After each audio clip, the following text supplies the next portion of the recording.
खानाबदोश कबीलों के चोर उचक्कों, अपराधियों और भूखे नंगों को इकट्ठा करके कहा गया कि इस बंजर रेगिस्तान से निकलकर पूरी दुनिया में अपनी सत्ता स्थापित करो। दुनिया भर में शांति और समृद्धि से जी रहे लोगों का धन, वैभव, सुख और शांति सब लूट लो और उनका धर्म परिवर्तन करके अपने जैसा गिद्ध बना दो। जो ना माने बेधड़क उनकी हत्या कर दो। उनकी बहन बेटियों की इज्जत लूटो और माले गनीमत समझकर आपस में उसे बांट लो।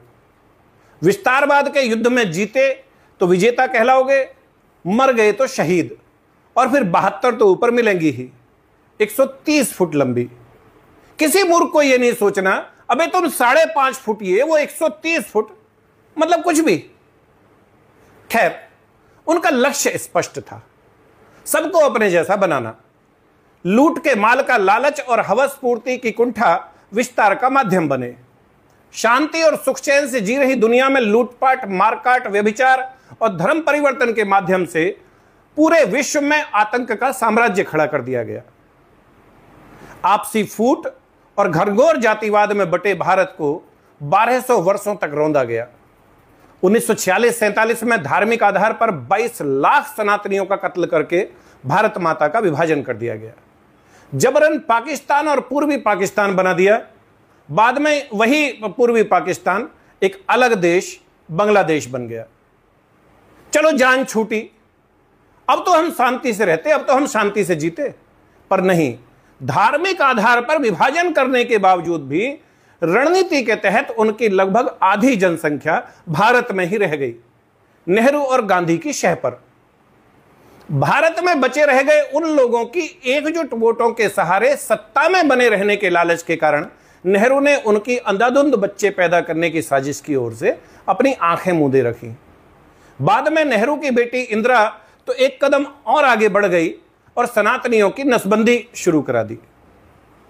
लगभग 40 साल चले परिवार नियोजन कार्यक्रम का परिणाम यह हुआ कि आज सनातन समाज का युवा एक बच्चे तक सीमित रहने लग पड़ा है।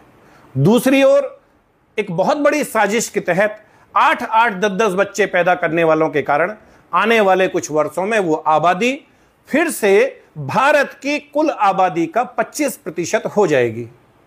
और अगर समय रहते एक्शन नहीं हुआ तो वो आबादी गुणात्मक रूप से बढ़ेगी और जिस दिन वो आबादी भारत की कुल आबादी का 50% हो गई तो बड़े पैमाने पर सामूहिक नरसंहार और भारत के पुनर्विभाजन को रोकना लगभग असंभव हो जाएगा।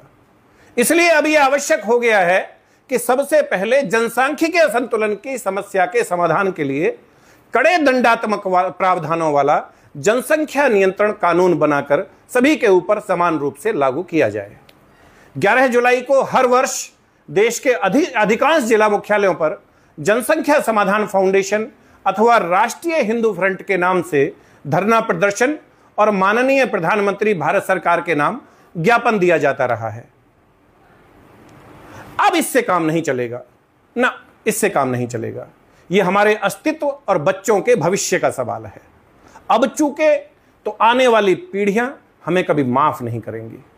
जरूरी है इस बार देश का हर हिंदू, मतलब हर हिंदू, हर सिख, जैन, बौद्ध 11 जुलाई को अपने घर, दुकान, नौकरी, खेत खलिहान से 2 घंटे का समय निकालकर सुबह 10 बजे अपने जिले की कलेक्ट्रेट पे पहुंचे। आह्वान भले ही राष्ट्रीय हिंदू फ्रंट ने किया हो, इस बार सभी हिंदू बड़ी संख्या में एकजुट होकर जनसंख्या नियंत्रण कानून की मांग पर मुखर होकर आवाज उठाएं। देश भर में सनातन एकता का ऐसा सैलाब नजर आना चाहिए कि प्रधानमंत्री जी को यह विश्वास हो जाए कि जातिगत भेदभाव से ऊपर उठकर तमाम सनातन समाज उनकी सरकार के साथ है। अभी से जुट जाइए। धरातल पर बैठक तो खैर करनी ही पड़ेगी, इसके साथ साथ इस अभियान को सोशल मीडिया के माध्यम से भी फैलाइए, अधिक से अधिक फैलाइए। हर हर महादेव, हर हर महादेव, जय हिंदू राष्ट्र। और हां, कोई भी जानकारी अगर लेनी हो तो please feel free to contact us on 93-100-73539 और 9810809050। धन्यवाद।